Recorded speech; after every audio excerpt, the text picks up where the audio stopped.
الحمد لله الذي جعل الحق يعلو ولا يعلى والصلاة والسلام على من قال لا نبي بعدي ولا رسول وعلى آله وأصحابه الذين اتبعوهم بإحسان إلى يوم الجزاء.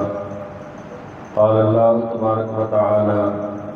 وداعيا إلى الله بإذنه وسراجا منيرا. وقال النبي صلى الله عليه وسلم أنا أول من تنشق عنه الأرض فأوصي الهلة من هلل الجنة ثم أقوم عن يمين العرش فلا ينبغي أحد من الخلائق أن يقوم ذلك المقام غيري أو كما قال عليه الصلاة والسلام. ہزار پردے پڑے ہوئے تھے کلیم دیکھا تو عرش تھے. ہزار پردے پڑے ہوئے تھے کلیم دیکھا تو عرش تھے. ہم تو ان کی آنکھوں کے صدقے جس نے یہ جلوہ بے حجاب دیکھا. میرے واجب الاحترام معزز سامعین نظام، یہ ماہ ربیع الاول ہے اور اس مہینے میں ہمارے آقا و مولا حضرت محمد مصطفیٰ صلی اللہ علیہ وسلم اس دنیا میں تشریف لائے اور آپ صلی اللہ علیہ وسلم کا مبارک میلاد اس زمین پر جاری ہوا. اب یہاں پر آپ صلی اللہ علیہ وسلم کی جو قانونی اور شرعی حیثیت ہے، ایک تو آپ صلی اللہ علیہ وسلم کی حیثیت آپ کی ولادت سے پہلے کی ہے، ایک ولادت کے بعد کی ہے. اگر ہم آپ صلی اللہ علیہ وسلم کے متعلق آپ کی ولادت سے قبل کی حیثیت کو مد نظر رکھیں تو ہمیں اپنے پیغمبر کو پہچاننے میں اور جاننے میں کوئی کسی قسم کا اشتباہ باقی نہیں رہے گا. اس لیے ایک مسلمان کے لیے اپنے نبی کو جاننا فرض ہے، اس کی تمام سیرت کے بارے میں معلومات حاصل کرنا انتہائی ضروری ہے. نبی کریم صلی اللہ علیہ وسلم نے ارشاد فرمایا من مات ولم یعرف امام زمانہ مات میتۃ الجاہلیہ. جو شخص اس حالت میں فوت ہو جائے کہ وہ اپنے وقت کے امام کو نہ جانتا ہو، زمانے کے امام کو نہ جانتا ہو، وہ جب بھی مرتا ہے جاہلیت کی موت مرتا ہے. زمانے کا امام زمانے کا نبی ہوا کرتا ہے. نبی سے بڑھ کر کوئی زمانے کا امام نہیں ہوتا. اب صبح قیامت تک کا زمانہ چونکہ ہمارے آقا کا زمانہ ہے، آپ صلی اللہ علیہ وسلم کے بعد کوئی نیا نبی آنے والا نہیں. آپ کے بعد کوئی نئے نبی کسی کے سر پہ تاج رسالت رکھا نہیں جائے گا. آپ اللہ کے آخری نبی ہیں اور ہم اس زمین پر آخری امت ہیں. رسول اللہ صلی اللہ علیہ وسلم نے یہ بات بھی واضح فرما دی انا آخر الانبیاء وانتم آخر الامم. میں نبیوں میں آخری ہوں، تم امتوں میں آخری ہو. لا نبی بعدی ولا امت بعدکم. میرے بعد کوئی نبی نہیں ہے، تمہارے بعد کوئی امت نہیں ہے. اس سے پتہ چلا کہ ہمارے آقا جیسے صحابہ کے دور میں نبی تھے، آج بھی نبی ہیں، کل بھی نبی ہوں گے، حتیٰ کہ قیامت کا نکارہ بچ جائے گا لیکن ہمارے پیغمبر کی نبوت برقرار رہے گی. اب دنیا کا نظام کائنات تہو بالا ہو جائے گا، پہاڑ روئی کے گالوں کی طرح اٹھتے پھریں گے، سمندر خشک ہو جائیں گے، آسمان ٹوٹ کر زمین پہ گر پڑے گا، لیکن ایک چیز جو باقی رہنے والی ہے وہ اللہ کی ذات کے بعد محمد عربی کی نبوت ہے جو جاری و ساری اور تر و تازہ رہے گی. میں اس پر آگے دلائل سے مزید تفصیل سے بات کروں گا، لیکن میں سب سے پہلے چونکہ یہ ربیع الاول کا مہینہ ہے، میں آپ کے سامنے دو چیزیں ذکر کرنا چاہتا ہوں. پہلی بات تو یہ سمجھیے کہ ہر نبی کے دو میلاد ہوتے ہیں. ہر نبی کے دو میلاد ہوتے ہیں. ایک نبی کا میلاد جسمانی ہوتا ہے اور ایک نبی کا میلاد روحانی ہوتا ہے. میلاد جسمانی ایسی چیز ہے جس میں نہ کسی کافر کو اختلاف ہوتا ہے نہ مسلمان کو اختلاف ہوتا ہے. میلاد جسمانی پہ جھگڑے نہیں ہوتے، میلاد جسمانی پہ پارٹی بازی نہیں ہوتی، میلاد جسمانی پہ کوئی تنازع جنم نہیں لیتے. کسی بھی گھر میں کوئی بچہ پیدا ہو جائے، دشمن اپنی دشمنی وقتی طور پہ چھوڑ دیتے ہیں، چاہے وہ دشمنوں کے گھر میں ہی بچہ پیدا ہو رہا ہو، کہتے ہیں ان کی خوشی کا موقع ہے. بچے کی ولادت پہ کسی کو کوئی گلہ نہیں ہوتا، اسی طرح نبی کا ایک میلاد میلاد جسمانی ہوتا ہے، ایک میلاد میلاد روحانی ہوتا ہے۔ میں دونوں چیزیں آپ حضرات کے سامنے رکھوں گا تاکہ آپ کے ذہنوں میں یا کسی نے اگر یہ کوئی بات ڈال رکھی ہے، کسی نے کوئی ذہن میں ایسا وسوسہ ڈال رکھا ہے کہ ہم پیارے پیغمبر صلی اللہ علیہ وسلم کے میلاد شریف کے منکر ہیں، پیارے نبی کے میلاد کو نہیں مانتے، تو یوں سمجھ لو انہوں نے ہماری بات سمجھنے میں خطا کی، ہمارے موقف کو جاننے میں دیانت سے کام نہیں لیا۔ اگر وہ دیانتداری سے کام لیتے، ہم سے پوچھتے، تو نہ وہ میلاد روحانی کے منکر رہتے اور نہ ہمیں میلاد جسمانی کا منکر کہتے، ان کا بھی معاملہ درست ہو جاتا اور آپ تک حقیقت واضح ہو جاتی۔ لیکن بات وہی ہے، سید عطا اللہ شاہ بخاری رحمۃ اللہ علیہ ان سے انہوں نے واقعہ سنایا، کسی نے ان سے کسی ڈی ایس پی نے پوچھا، کسی پولیس کے آفیسر نے پوچھا، حضرت جب آپ ہمارے علاقے میں آتے ہیں آپ کے آنے سے اتنے طوفان کیوں برپا ہو جاتے ہیں، تھانوں کے ٹیلی فونوں کی کانیں کھڑکنا شروع ہو جاتی ہیں، گھنٹیاں بجنے لگتی ہیں کہ عطا اللہ شاہ بخاری آ رہا ہے، اس کو روکو، اس کا بیان مت ہونے دو، آخر اس کی وجہ کیا ہے؟ شاہ جی نے بہت پیاری مثال سنائی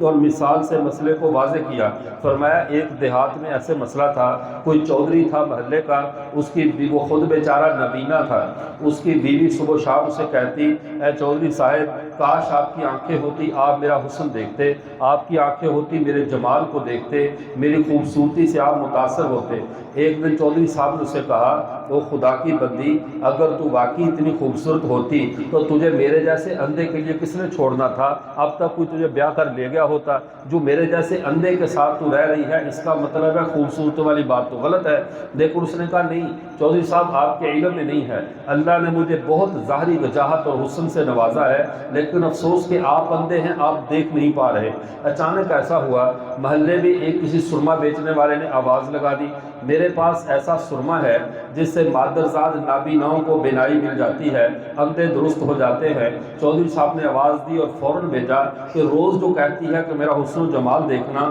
آپ میرے خامن ہیں لیکن آپ نابینا ہیں، ذرا جاؤ وہ سرما تو لے کر آؤ، میں بھی ذرا پہنوں اور آنکھوں میں لگاؤں، میری بینائی واپس آئے اور میں تیرا حسن تو دیکھ لوں۔ عورت بھاگی بھاگی گئی، اس سے سارا سرما خرید کر نالی میں گرا دیا اور اسے وہاں سے بھگا دیا، اور اس نے واپس آ کر کہا چودھری سے، چودھری صاحب کبھی جو مادرزاد نابینا ہوں آپ نے کبھی ان کی بینائی آتے دیکھی ہے؟ وہ تو کوئی پاگل ہے، آوازیں لگاتا پھر رہا، لوگ اس کو بٹے مار رہے ہیں، پتھر مار رہے ہیں، بھگا رہے ہیں، تو وہاں تو کچھ بھی نہیں ایسی بات۔ مطلب کیا تھا کہ اس کو خطرہ پیدا ہو گیا، اگر آنکھوں میں سچ کا سرما لگ گیا تو میرے حسن کا پول کھل جائے گا، اگر آج اس کی آنکھیں کھل گئی تو میری آنکھیں بند ہو جائیں گی۔ اصل المیہ یہ ہے، اہل حق علماء کے خلاف، صحیح بات کرنے والے علماء کے خلاف اتنا پریپوگنڈے کی فضا قائم کر دی جاتی ہے کہ اگر کسی نے ان کے پاس بیٹھ کر ان کی بات سن لی، ان کی آنکھیں کھل جائیں گی، پھر ہماری روزی روٹی بند ہو جائے گی۔ تو ان کی آنکھیں بند رکھنے کا طریقہ یہ ہے کہ ان کو بدنام اتنا کیا جائے کہ یہ حقیقت تک نہ پہنچے،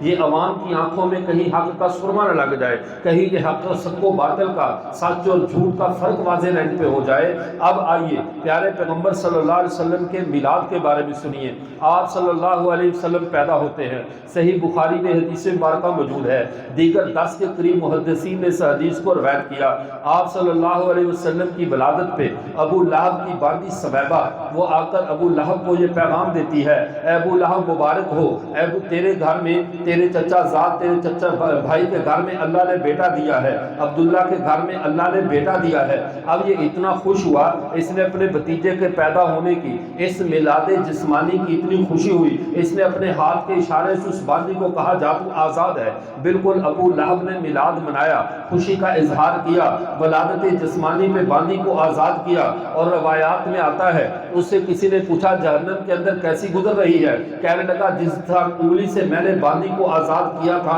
اتنی مقدار میں مجھے راحت دے دی جاتی ہے۔ جہاں تک بات مان لیا، اس میں نہ مجھے اعتراض ہونا چاہیے نہ آپ کو کہ صحیح حدیث میں موجود ہے، یہاں تک بات سمجھ میں آ گئی۔ چونکہ یہ بات ہے میلاد جسمانی کی، میرے آقا کا جسم دنیا میں آیا ہے، ابو لہب بھی باندیاں آزاد کر رہا ہے، میرے نبی کا جسم دنیا میں آیا ہے، کوئی ایسا نہیں جو غم زدہ ہو رہا ہو، کافر بھی خوش، مسلمان بھی خوش، مستقبل کے بے دین بھی خوش اور دیندار بھی خوش، سب کے ہاں خوشی ہے کہ پیغمبر کا میلاد جسمانی ہوا ہے، آقا تشریف لے آئے، 40 سال امت کے درمیان رہے، لوگوں کے درمیان رہے، اب اللہ نے میلاد روحانی کا اعلان کیا، اے نبی اب اپنے منصب کا اعلان کر دو، اب دنیا کو اپنی حیثیت اور اپنا سٹیٹس بتا دو، تم عام انسان نہیں ہو، تم اللہ کے نبی اور رسول ہو، تمہارے سر پہ تاج ختم نبوت رکھا جا چکا ہے، اب میرے پیغمبر کو ہی صفا پہ جاتے ہیں، کوئی صفا پہ کھڑے ہو کر پوری قوم کو جمع کیا، جمع کر کے ان کے سامنے ایک اعلان فرمایا، ابھی میلاد روحانی ہونے والا ہے، وہ چچا بھی موجود جس نے باندی آزاد کی، وہ رشتہ دار بھی موجود جنہوں نے خوشی میں صدقہ خیرات کیا،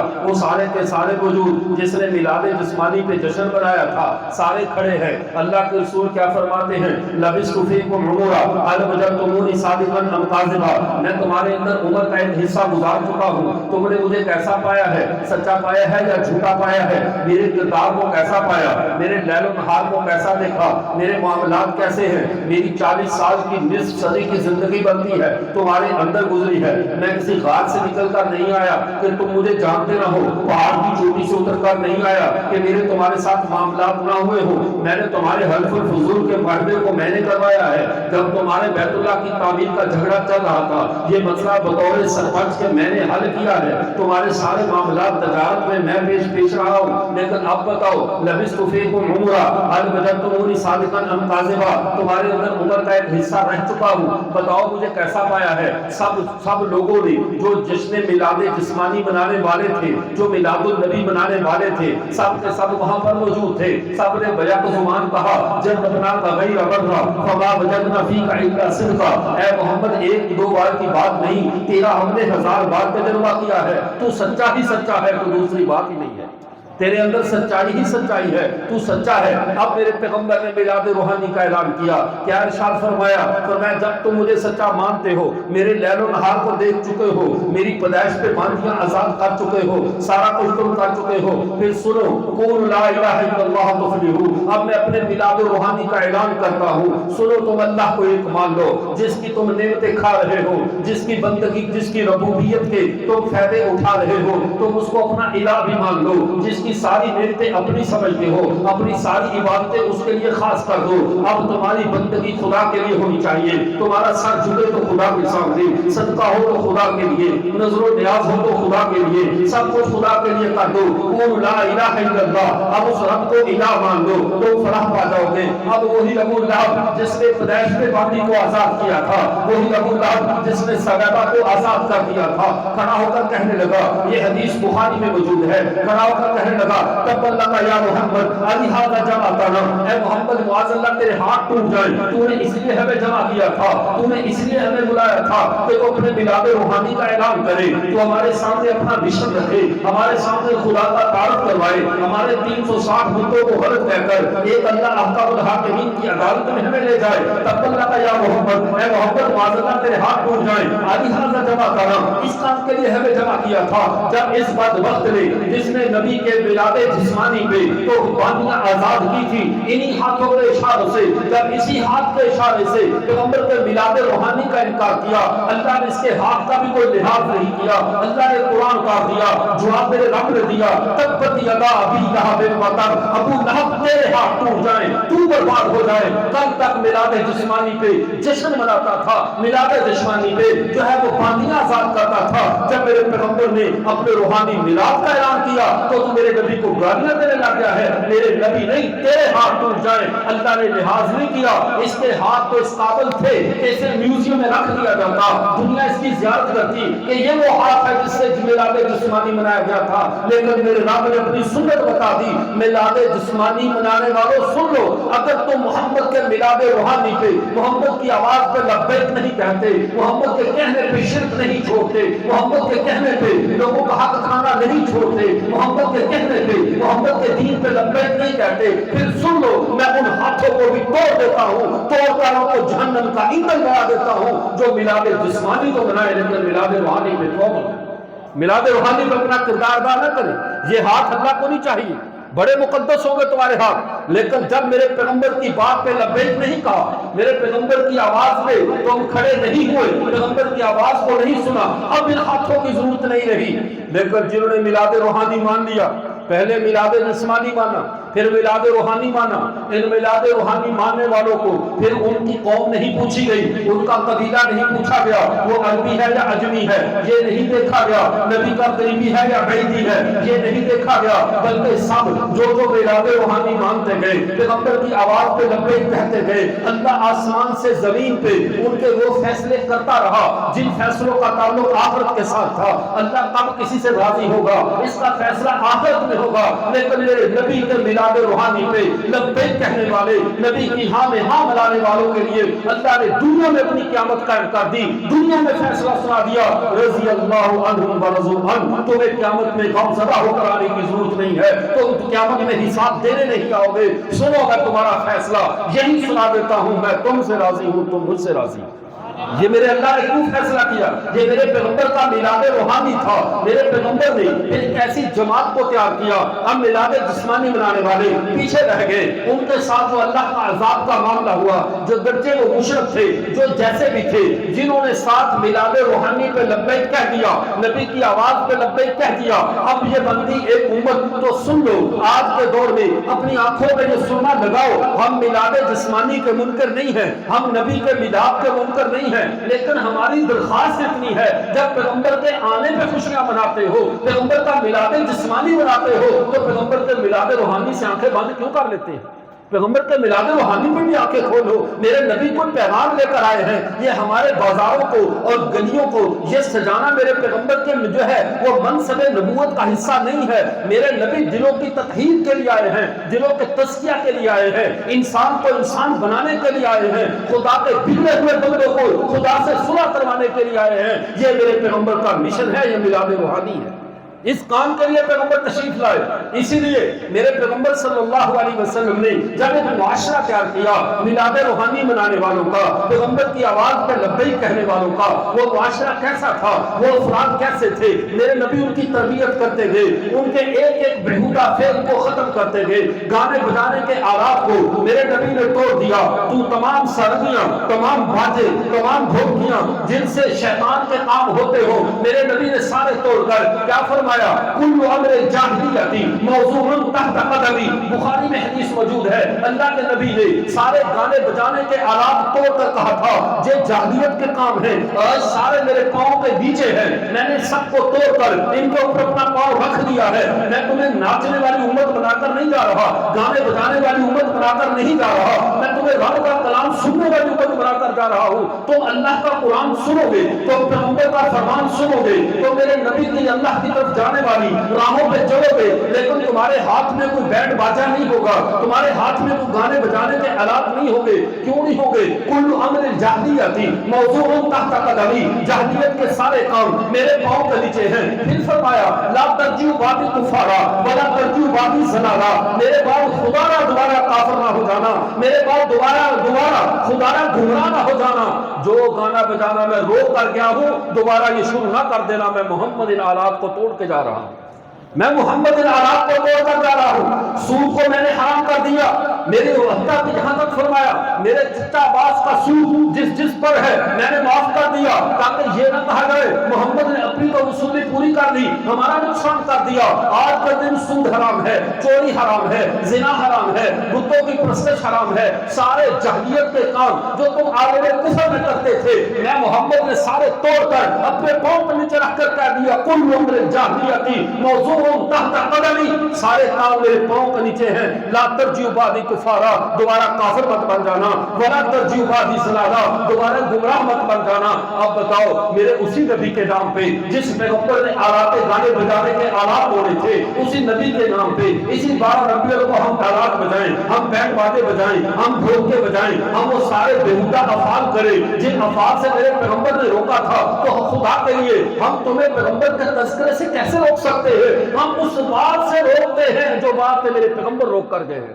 کوئی اپنی بات نہیں ہے۔ ہماری دین کے اندر حیثیت غرض ہوئی لاس اسپیکر ڈو ناٹ لا کر ہم شریعت بتا سکتے ہیں، بنا نہیں سکتے۔ شریعت وہی ہے جو میرے پیغمبر بتا کر گئے ہیں، وہی شریعت ہم آپ کو بتا رہے ہیں۔ میرے نبی کے دین میں گانے بجانے کی اجازت نہیں ہے، میرے پیغمبر کے دین میں چوری کی اجازت نہیں، بیٹیوں کا حق کھانے کی اجازت نہیں، اپنی بیٹیوں کو وراثت سے محروم کرنے کی بہنوں کو اجازت نہیں۔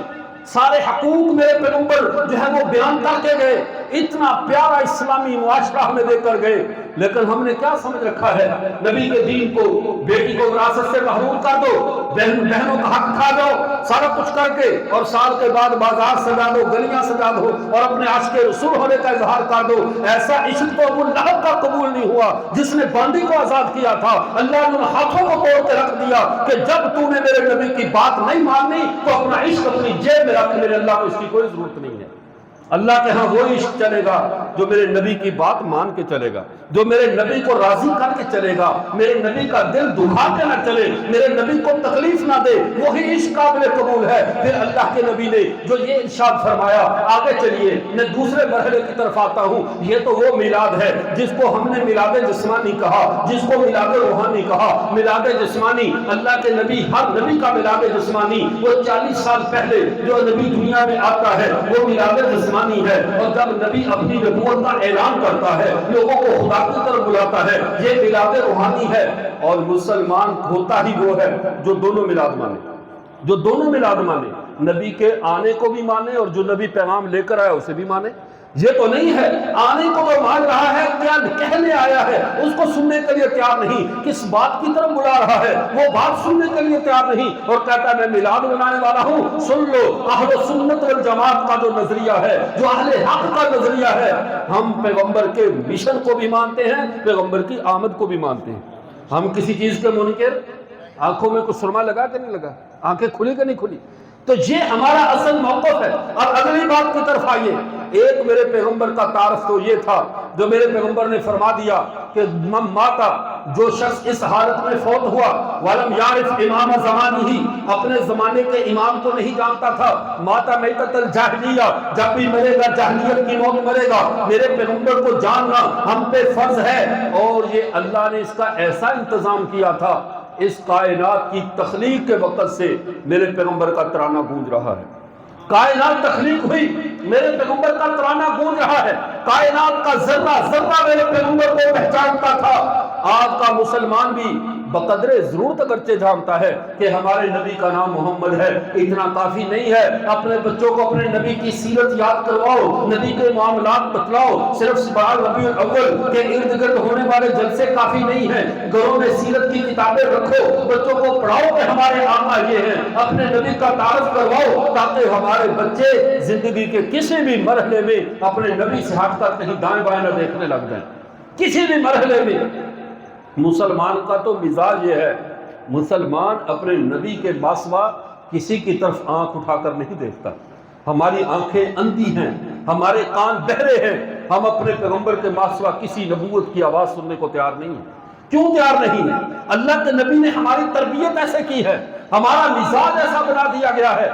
جیسے سابقہ امتوں کا مزاج کیا تھا، سابقہ امتیں تلاش میں رہتی تھی، نبوت کی تلاش میں، نیا نبی کب آئے گا، ہم ایمان لے کر آئیں گے، نیا نبی کب آئے گا، ہم اس کے اوپر اس کا کلمہ پڑھ لیں۔ حتیٰ کہ جب تبہ حمیری، جس کا اصل نام عبد العظیم بن مادی کرب تھا، جب یہ وہاں سے یمن سے چلا بیت اللہ کو گرانے کے لیے، اپنی فوج کو ساتھ لے کر آیا، اللہ کے نبی کی پیدائش سے 1000 سال پہلے یہ آتا ہے، آ کر بیت اللہ کو گرانے لگا، لیکن دیکھا اس کی پوری فوج کے ناک سے خون بہنے لگا، کانوں سے خون بہنے لگا۔ اس نے اپنے یہودی علماء کو بلا کر کہا، وہ 400 کے قریب اس کے ساتھ یہودی علماء تھے، کہنے لگا ذرا بتلاؤ تو صحیح یہ کون سی جگہ ہے، جب میں اس کی طرف ارادہ کرتا ہوں میری فوج بھی بیمار، میں بھی بیمار، جانور بھی بیمار، وجہ کیا ہے؟ انہوں نے کہا ٹھہریے، کتابیں اٹھائیں اور دیکھی، دیکھ کر کہنے لگے اے توبہ اپنے ارادے کو بدل لے، یہ وہ جگہ ہے جو اللہ کے آخری نبی کا قبلہ بننے والا ہے، اس جگہ کی بے ادبی مت کر۔ یہ کائنات کا پہلا شخص ہے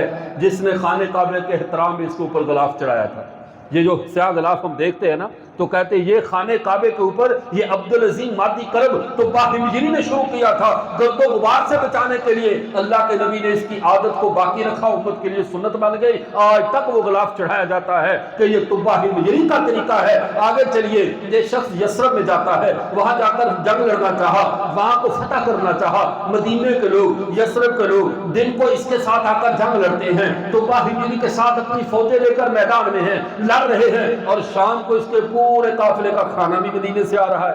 اس نے بڑا حیران ہو کر پوچھا, کہنے لگا مجھے سمجھ نہیں آتا, دن کو میرے ساتھ لڑتے ہو, شام کو میری پوری فوج کا کھانا بھی بھیج دیتے ہو, اس کی وجہ کیا ہے؟ انہوں نے کہا وجہ یہ ہے تو اس سے لڑتے اس لیے ہیں کہ تو غاصب ہے, تو ہمارے ملک کو فتح کرنے کے لیے آیا ہے, اور کھانا اس لیے بھیجتے ہیں کہ تو مسافر ہے, مسافروں کا مہمان بازی بھی فرض ہے. ہم دونوں جگہ کو اپنی اپنی جگہ پہ رکھتے ہیں, دونوں حیثیتیں اپنی اپنی جگہ پہ رکھتے ہیں. دشمن ہے تو لڑتے ہیں, مسافر ہے تو کھانا کھلاتے ہیں. اس نے اپنے علماء سے کہا ذرا دیکھو یہ جگہ بھی کوئی خاص جگہ تو نہیں ہے, اتنی اچھی عادات کے لوگ ہیں, دیکھو یہ کون سی جگہ ہے. انہوں نے کہا او بندہ خدا, اب تک ہم بھی بھولے ہوئے تھے, تو بھی بھولا ہوا تھا. یہ تو اللہ کے آخری نبی کا دار الہجرت ہے, اللہ کے آخری نبی یہاں آنے والے ہیں, القریب ان کا ظہور ہونے والا ہے, وہ یہاں پر آئیں گے, یہ جگہ تو انہی کی ہے, وہ یہی ہو کر رہ جائیں گے. اور ساتھ ان کے علماء نے کہا اے تبہ اب تو نے جہاں جانا ہے چلا جا, ہم اب کہیں نہیں جانے والے, ہم انتظار کرتے ہیں محمد کے آنے کا, وہ محمد آئے گا تو ہم اس پر ایمان لے کر آئیں گے. اب تبہ نے کہا میں نے بھی کہاں جانا ہے. تبہ ہجری نے ان 400 یا 40 علماء کے مکانات تعمیر کروائے, ایک مکان بنایا 2 منزلہ اعزازی طور پہ, اور وہاں پہ ایک خاندان کو بٹھا دیا کہ اللہ کے نبی میری زندگی میں آ گئے تو میں خود آ کر ہینڈ اوور کر دوں گا, اگر میرے بعد آئے تو یہ میرا خط ہے اور یہ مکان ہے, اللہ کے آخری نبی کی خدمت میں پیش کر دینا, یہ میری طرف سے ہدیہ ہے. آج لوگ کہتے ہیں اللہ کے نبی جب مدینہ میں گئے تو اللہ کے نبی کی اونٹنی ابو ایوب انصاری کے مکان پہ جا کر بیٹھ گئی. ایسا نہیں ہے, ابو ایوب انصاری خود رسول اللہ کے مکان کے کیئر ٹیکر بن کر, محافظ بن کر اللہ کے نبی کے مکان میں رہ رہے تھے. وہ مکان تھا ہی رسول اللہ کا جو تبہ ہمجری چھوڑ کر گیا تھا. حضرت ابو ایوب انصاری کا خاندان 1000 سال سے اس مکان کی نگہداشت کر رہا تھا, اس مکان کو سنبھال رہا تھا. جب وہاں پر گئے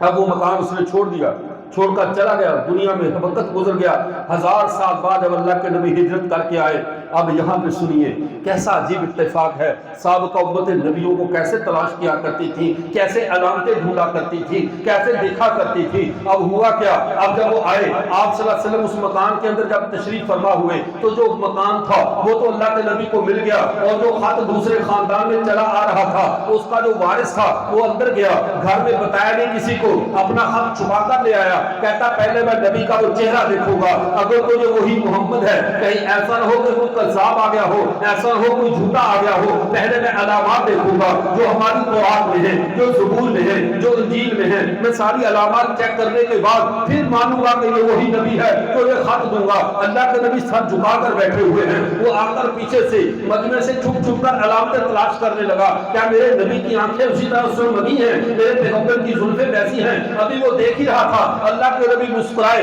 اپنا سر اٹھا کر کہا او میرے بھائی وہ تو خط تو ذرا لے کر آ جو تبہ ہجری میرے لیے لکھ کر گیا ہے, تو ابھی گھر سے اٹھا کر لایا ہے, ذرا لے کر آ میرے پاس. جب یہ کہا اس کی چیخ نکل گئی, کہنے لگے اللہ کے رسول خط بعد میں, پہلے مجھے کلمہ پڑھائیے, میں گواہی دیتا ہوں آپ اللہ کے رسول ہیں. آپ کو اللہ نے خبر دے دی ہے, ورنہ میرے رب کے ماسوا کوئی نہیں جانتا تھا. اب 1000 سال پہلے تبہ ہجری کیا لکھ کر جا رہا ہے, اے محمد بن عبداللہ آپ اللہ کے رسول ہیں, آپ خاتم المرسلین ہیں, آپ اللہ کے آخری نبی ہیں. میں عبدالعظیم بن مادی کرب ہمجر کا بادشاہ آپ کے ہاتھ پر ایمان لاتا ہوں. اگر میری زندگی میں آپ آ گئے تو میں آپ کے ہاتھ پہ خود آ کر ایمان لاؤں گا, آپ کا وزیر بنوں گا. لیکن اگر میرے جانے کے بعد آپ آئے تو میں محمد اللہ کو گواہ بنا کر کہتا ہوں آپ کے آنے سے پہلے میں آپ پر ایمان لا کر جا رہا ہوں, آپ کے آنے سے پہلے میں آپ پر ایمان لا کر جا رہا ہوں. یہ کیوں تھا؟ اس کائنات میں اللہ ایک ہی ترانہ گونج رہا تھا, اللہ کی طرف سے ایک ہی آواز بلند کی جا رہی تھی, محمد کے آنے کے بعد پھر کسی کے آنے کی ضرورت نہیں رہے گی. وہ آخری نبی ہے. حتیٰ کہ اس سے بڑھ کر رسول اللہ صلی اللہ علیہ وسلم ایک دفعہ تشریف فرما تھے, ایک بدو آ گیا. یہ دیہاتیوں کے امتحان بھی بڑے عجیب سے ہوتے ہیں. اس نے کچھ شکار کیا تھا, چونکہ جسے ہم گو کہتے ہیں, زب گو, یہ عرب دنیا میں کھائی جاتی ہے, لوگ اس کو کھاتے ہیں. اب اس نے تیر مارا اور ایک گو کو مار کے اس کی گردن میں ایسے تیر پھنسا ہوا اور اس کو مری ہوئی گو کو لے کر آیا، آ کر اللہ کے نبی کے سامنے ڈال دیا۔ چیک کر رہا ہے اللہ کے نبی کو، اللہ کے نبی کو چیک کر رہا ہے، کہہ رہا ہے اللہ کے رسول اگر یہ گو مجھے اٹھ کر کہہ دے کہ آپ اللہ کے رسول ہیں، یہ مری ہوئی گو اگر گواہی دے دے کہ آپ اللہ کے رسول ہیں، تو میں آپ کو اللہ کا رسول مان لوں گا۔ اللہ کے نبی نے گو کی طرف دیکھا، مری پڑی ہے، گردن سے تیر ترازو ہے۔ اللہ کے نبی نے کہا اخبرنی یا زب، میرے بارے میں خبر دے، زب کھڑی ہو جا، زب کھڑی ہو جا، میرے بارے میں خبر دے۔ گو اسی طرح مردہ اٹھ کر کھڑی ہوتی ہے، کتب حدیث میں موجود ہے۔ پوچھا بتا اللہ کون ہے؟ اس نے کہا فی العرش ہی سوا وفی الارض ہی ملک، فرمایا آسمان عرش کے اوپر، آسمانوں کے اوپر عرش کا عرش ہے، زمین کے اوپر اس کی سلطنت ہے، میرا رب وہ ہے جو نور السماوات والارض ہے۔ اس نے آپ سے فرمایا اخبرنی، میرے بارے میں خبر دے، میں کون ہوں؟ اس نے کہا انت محمد الرسول اللہ، انت سید المرسلین، انت خاتم النبیین، آپ محمد اللہ کے رسول ہیں، رسولوں کے سردار ہیں، خاتم النبیین ہے۔ جب مری ہوئی گو نے گواہی دی تو اس بدو نے بھی کہا اے محمد میں مان گیا ہوں آپ اللہ کے رسول ہیں، آپ اللہ کے سچے رسول ہیں۔ میرے نبی کے آنے سے پہلے اللہ نے کائنات کے ذرے ذرے کو میرے نبی کا تعارف کروا رکھا تھا، ذرے ذرے کو تعارف کروا رکھا تھا۔ پھر یہیں پہ بس نہیں ہوئی، بلکہ اور سنیے، ہم ہندوستان کے لوگ، پانی دینا تھوڑا سا، دروشی پانی،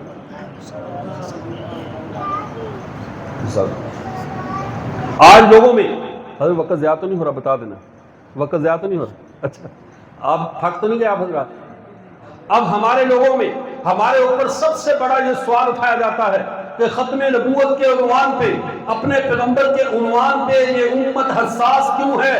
ہم میلاد اپنے نبی کا مناتے ہیں، ہم خوشی اپنے نبی کے آنے کی کرتے ہیں، لیکن ہماری بات کرسمس ڈے کی طرح نہیں، ہم صرف خوشی منانے کی حد تک نہیں رہتے، بلکہ جس کو خوشی نہ ہو ہم اس کا بھی مناسب انتظام کر دیتے ہیں۔ آخر اس کی وجہ کیا ہے؟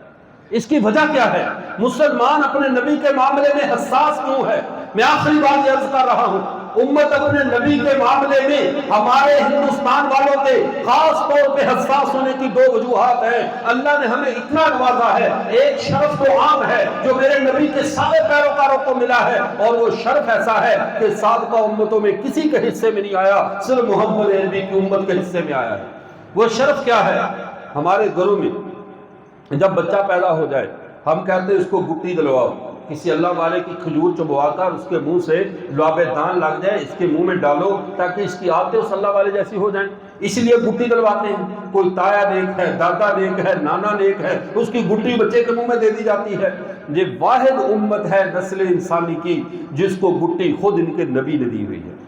جس کی گٹی خود ان کے نبی نے دی ہے۔ وہ کس طرح؟ مسند احمد بن حنبل میں حدیث مبارکہ موجود ہے، حضرت ابو ہریرہ رضی اللہ تعالیٰ عنہ ارشاد فرماتے ہیں حجۃ الوداع کا موقع ہے، اللہ کے نبی کے 1,24,000 صحابہ کا زمانہ ہے، کچھ حج پہ ہیں، کچھ سفروں پہ ہیں، اور یہ بھی بات ذہن میں رکھو جتنے اللہ نے سابقہ امتوں کو نبی دیے تھے، ہر نبی کے بدلے میں محمد کو ایک صحابی دیا گیا ہے، ہر نبی کے بدلے میں محمد عربی کو ایک صحابی دیا گیا ہے۔ اب آپ صلی اللہ علیہ وسلم نے کنویں سے ڈول پانی کا منگوایا زمزم سے، اللہ کے نبی نے وضو کیا، پھر اسی ڈول کے اندر کلی مبارک فرما دی۔ جب کلی مبارک کر دی، ہمارا تو عقیدہ ہے اللہ کے نبی کے جسم کے فضلات اور کلی مبارک اور لعاب دہن مبارک یہ پاک ہیں۔ کیوں؟ اللہ کے نبی ایک دفعہ حضرت عائشہ نے پوچھا اے اللہ کے رسول آپ جب واش روم جاتے ہیں، میں آپ کے پیچھے فوراً واش روم جاتی ہوں، لیکن مجھے وہاں کبھی نجاست کوئی چیز نظر نہیں آئی، سوائے ریح مسک کے میں نے خوشبو دیکھی، کستوری کی خوشبو آتی ہے، کچھ نظر نہیں آتا، وجہ کیا ہے؟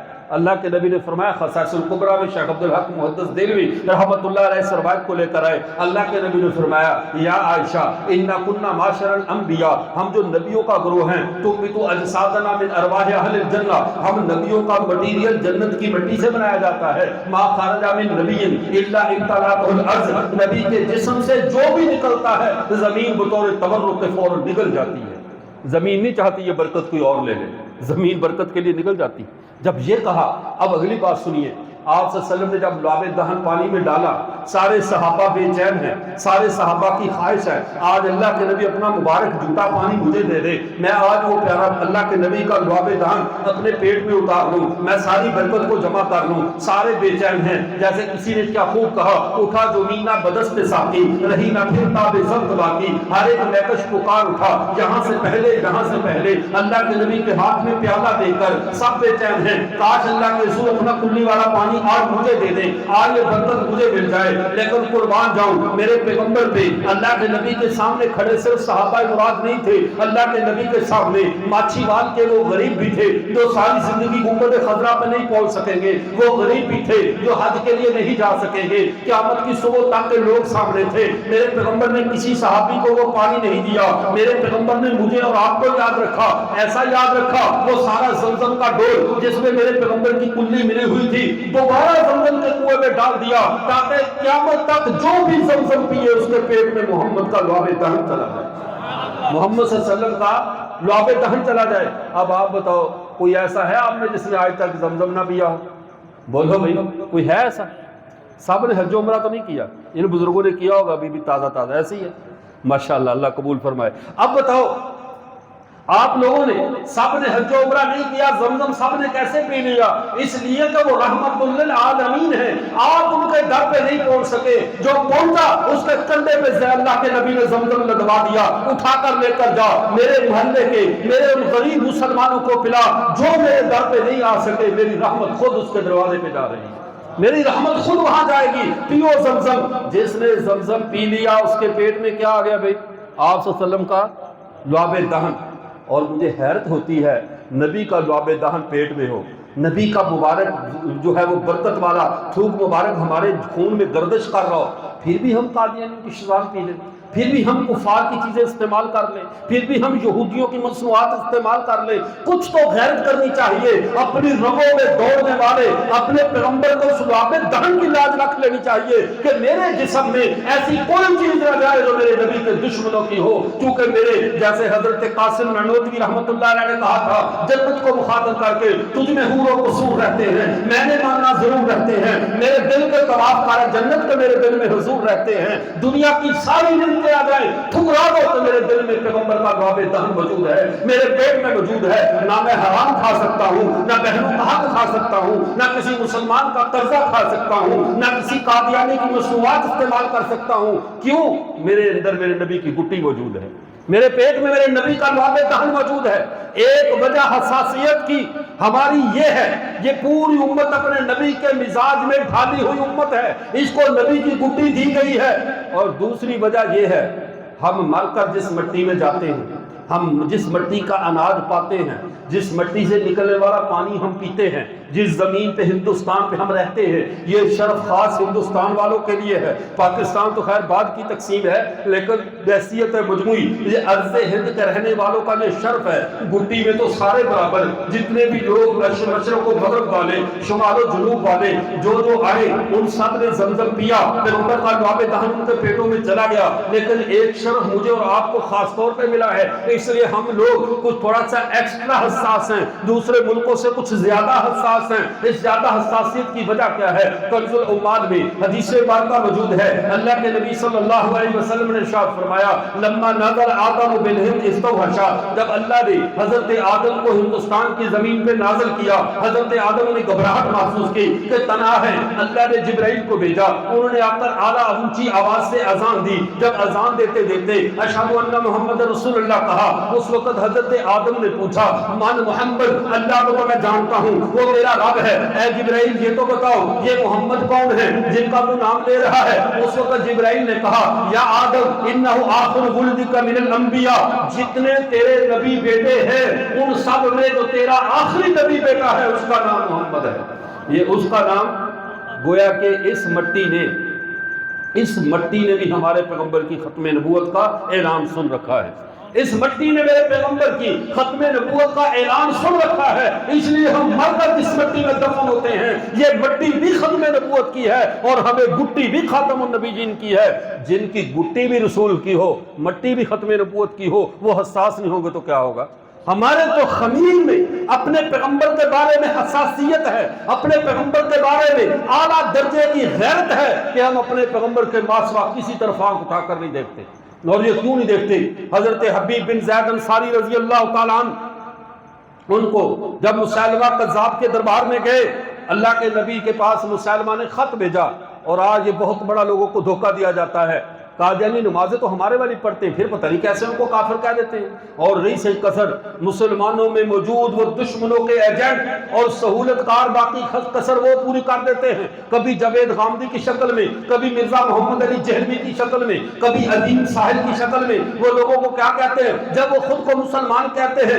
ہمیں کیا اختیار ہم کسی کو کافر قرار دیں؟ تو سنو، یہ لوگ یہ چاہے نمازیں پڑھے، روزے رکھے، مسیلمہ کذاب بھی کو نمازیں پڑھتا تھا، مسیلمہ کذاب تو خود رسول اللہ کے سامنے آ کر اللہ کے نبی پہ ہاتھ رکھ کے اسلام قبول کر کے گیا تھا، لیکن اس مرتد نے جب دعویٰ نبوت کیا، اس کا ایک مؤذن تھا عبداللہ بن نواحہ، وہ اذان دیتا تھا، اذان میں مسیلمہ کا نام نہیں محمد عربی کا نام لیتا تھا، اور مسیلمہ کہا کرتا تھا صلی اللہ علیہ وسلم۔ مسیلمہ اللہ کے نبی پہ درود بھی پڑھتا تھا، اذان بھی یہی تھی، نماز بھی یہی تھی، روزہ بھی یہی تھا، لیکن اس کے باوجود حضرت ابو بکر نے لشکر بھیجا، اس کے 40,000 کے لشکر کو گاجر مولی کی طرح کاٹ کے رکھ دیا کہ یہ امت اپنے نبی کے باغی کو برداشت نہیں کر سکتی،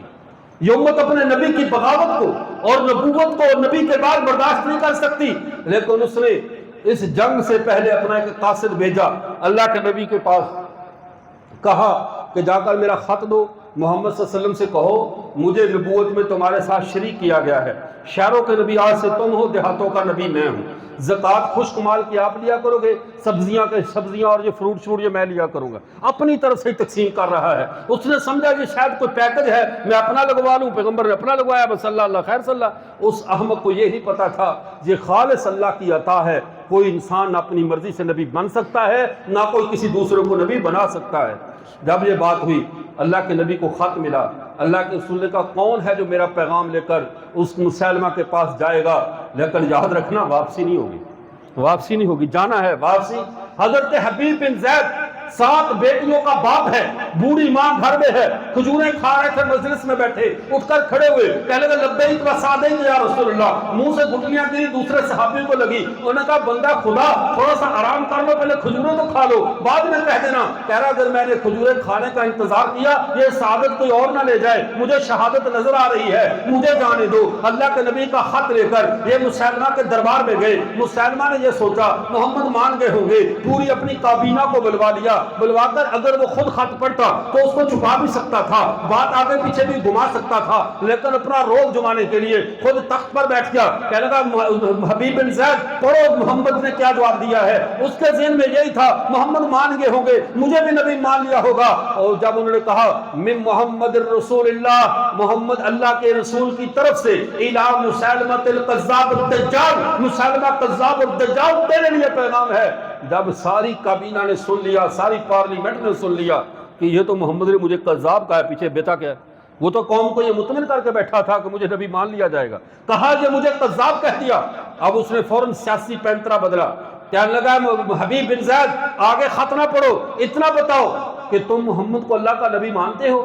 انہوں نے کہا میں اللہ کا نبی بھی مانتا ہوں، اللہ کا آخری نبی بھی مانتا ہوں۔ یہ عقیدہ آپ بھی ذہن میں رکھو، محمد رسول اللہ کو صرف اللہ کا نبی ماننا کافی نہیں ہے، محمد کو اللہ کا ساتھ آخری نبی بھی ماننا ہے۔ جو شخص یہ کہے میں محمد کو اللہ کا رسول مانتا ہوں، آدم سے محمد تک سب رسولوں کو مانتا ہوں، لیکن مجھے یہ پتہ نہیں ہے کہ محمد آخری ہے یا نہیں، یہ بھی ویسے ہی کافر ہے جیسے قادیانی کافر ہے۔ اس لیے کہ رسول اللہ کو اللہ کا نبی بھی ماننا ہے، ساتھ آخری بھی ماننا ہے۔ انہوں نے کہا میں اللہ کا رسول بھی مانتا ہوں، آخری بھی مانتا ہوں۔ انہوں نے کہا اچھا مجھے اللہ کا رسول مانتے ہو؟ اس نے کہا شاید پریشر پڑ جائے یا ڈر جائے، اتنا کہتے ہاں تجھے مانتا ہوں، کچھ بات رہ جائے۔ حضرت نے جواب اتنا پیارا دیا، کہا میرے کان نہیں سن رہے تو کیا بک رہا ہے، انی اسم لا اسمع، میرے کان بہرے ہیں میں سن نہیں رہا۔ وہ بڑا حیران ہوا کہ میری بات کی اتنی بھی اوقات نہیں ہے کہ اس کے کانوں میں جگہ پا سکے۔ کہا عجیب بات ہے، تجھے یہ تو سن جاتا ہے محمد اللہ کے رسول ہیں، یہ کیوں نہیں سنتا کہ میں بھی اللہ کا رسول ہوں؟ کہا اس کی ایک ٹانگ کاٹ دو۔ اب جیتے جاگتے صحابی کی ٹانگ کاٹنے کے بعد آپ اندازہ کرو کیا کیفیت ہوگی، ذرا سوچو تو صحیح۔ ٹانگ کٹ گئی، خون بہ رہا ہے، پوچھا اب بتاؤ محمد اللہ کے رسول ہے؟ کہا محمد کو میں اللہ کا رسول بھی مانتا ہوں، آخری بھی مانتا ہوں۔ کہا مجھے رسول مانتے ہو؟ کہا شاید اتنی تکلیف میں تھوڑا سا سر ہلا دے گا کام بن جائے گا۔ انہوں نے کہا میرے کان اب بھی نہیں سن رہے تو کیا بک رہا ہے؟ کہا اس کا ہاتھ کاٹو۔ ہاتھ ٹانگے بار بار کاٹی جاتی رہی حتیٰ کہ وہ سامنے گر گئے۔ اب اس نے آخری وقت میں پوچھا اے حبیب تیرا آخری وقت آ چکا ہے، صرف ایک بار کہہ دو کہ محمد کو اللہ کا نبی مانتے ہو؟ کہا مانتا ہوں، آخری مانتا ہوں۔ کہا اب یہ بتا دو مجھے، کہا میرے کان اب بھی نہیں سن رہے تو کیا کہہ رہا ہے؟ کہا زبان کاٹ دو۔ زبان کاٹ دی گئی حتیٰ کہ ٹکڑے ٹکڑے کر کے شہید کر دیا گیا۔ لیکن حبیب بن زید پوری امت کو یہ سبق دے گئے محمد کے بعد نہ کوئی آواز سننی ہے، نہ کسی کی طرف آنکھ اٹھا کر دیکھنا ہے۔ خدا کی طرف جانے والی سب راہوں میں آخری راہ محمد رسول اللہ ہے۔ خدا کے سب نوروں میں آخری نور محمد رسول اللہ ہے۔ خدا کے طرف پہچانے والوں میں خدا کا آخری پیغام محمد رسول اللہ ہے۔ اس کے بعد دائیں بائیں کہیں جھانکنا بھی حرام ہے، سوچنا بھی نہیں ہے۔ اب جب شہید ہو گئے، بوڑھی ماں کو پیغام پہنچایا گیا تیرا بیٹا ختم نبوت پہ شہید ہو گیا ہے۔ ماں نے آگے سے جواب کیا دیا؟ کہا